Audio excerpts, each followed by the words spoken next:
Hi everyone, it's Karen here from Karen's Crafty Corner. Going to be doing some tutorials on how I use Polkadoodles collections in my card creations and how I use the Silhouette Studio Designer Edition for tracing and doing everything I need to do as far as creating my cards. For today, we're just going to show you how to use the design sheets from a lot of the collections.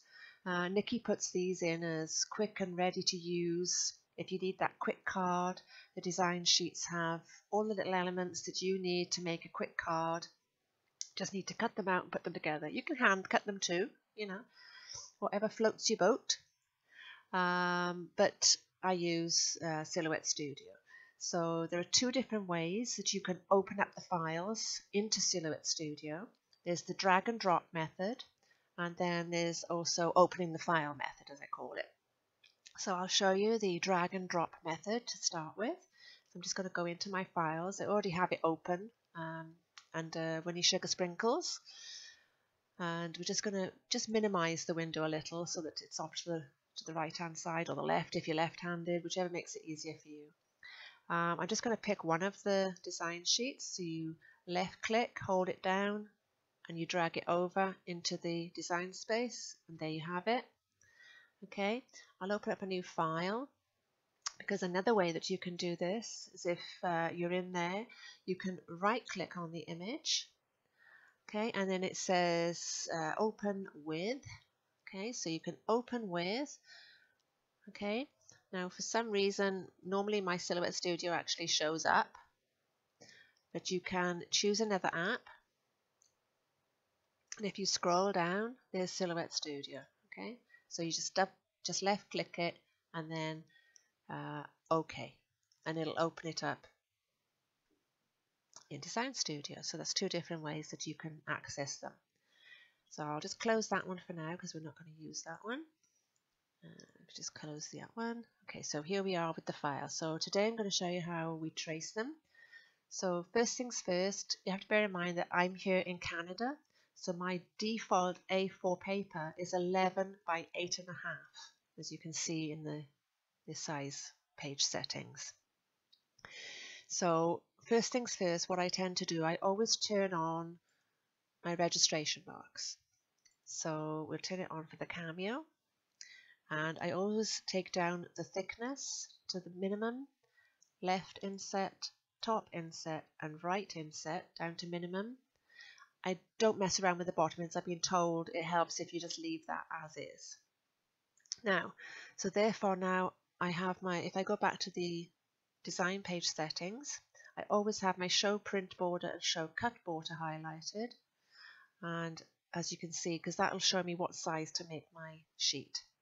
I generally scale it to 10 inches because that usually fits. So we're going to change that to 10. And as you can see, it fits lovely in between the lines. If you want to make it a little bit bigger, you can. You could just drag it. As long as your images are within that red line, you know it's going to print and cut fine. Okay, so we're going to trace this image. So it's just a little butterfly, but select your trace area. Okay, and then we're just going to select the trace area. I always take off the high pass filter, change it to low pass filter, and this is probably going to be set at, I would say, probably 90. I usually start off about 90.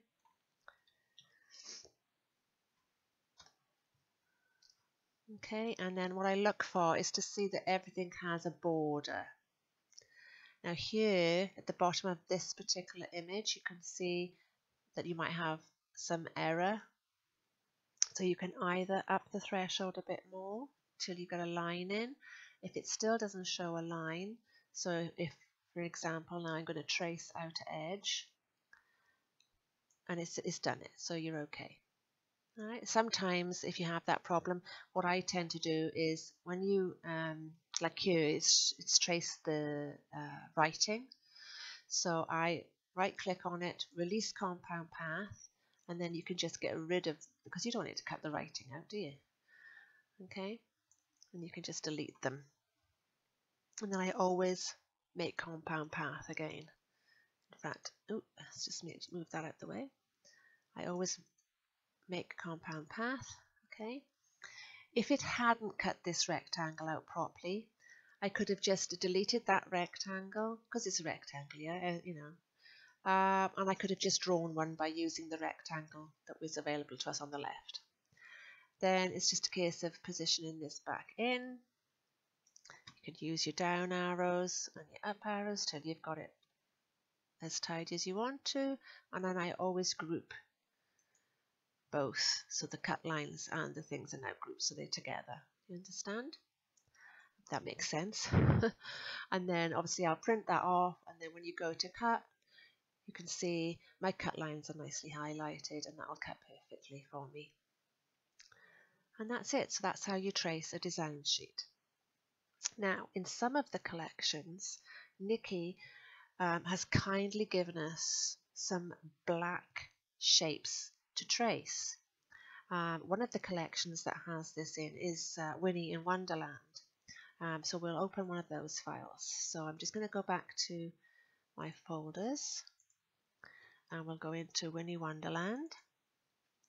And there you see design sheets. So I'll just open one of the design sheets. Which one shall we go for?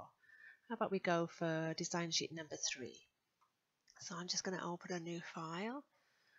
We'll drag and drop design sheet number 3. Can you take a moment? See how it goes. There we go. Okay. Now also, so what I'll do is I'm just going to do what I always do, and that's registration marks on. I wish you could change the default settings in these because I have it the same all the time. I don't think you can. Maybe that's something I'll look into. Okay, and then I'm going to resize it to 10 inches.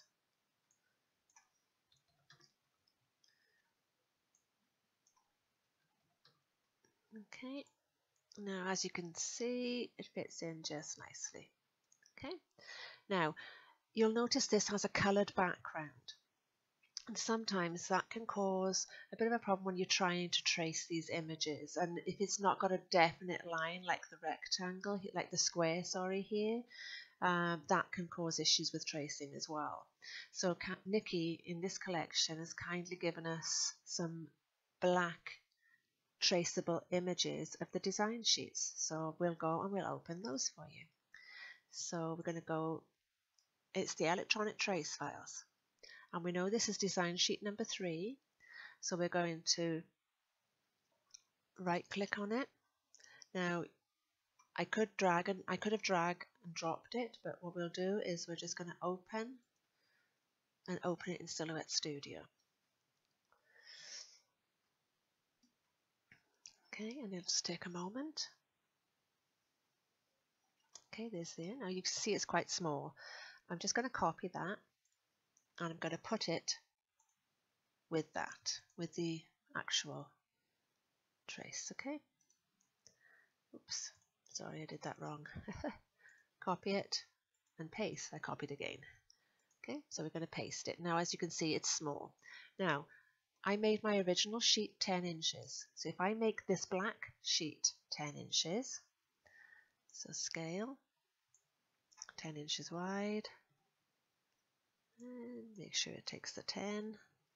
Okay, so that then fits. All I do then is make sure that it fits over, which it does. Okay, so the 10 inches is fabulous.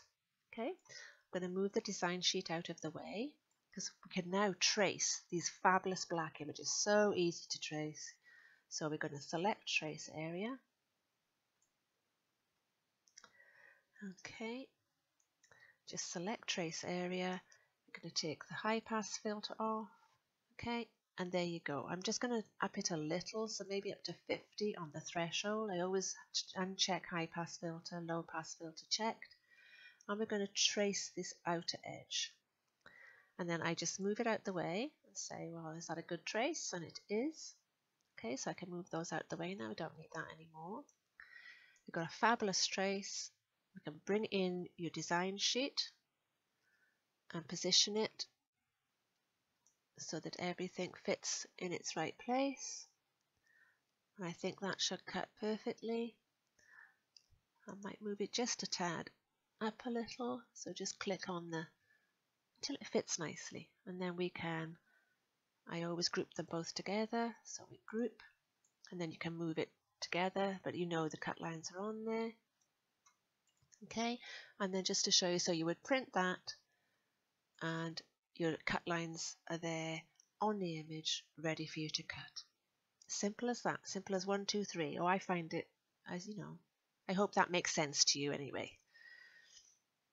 And I hope that's been helpful. If you have any questions for me, or if I can show you anything else, then please ask away. I hope that's been of some help. Thanks a lot. Bye for now.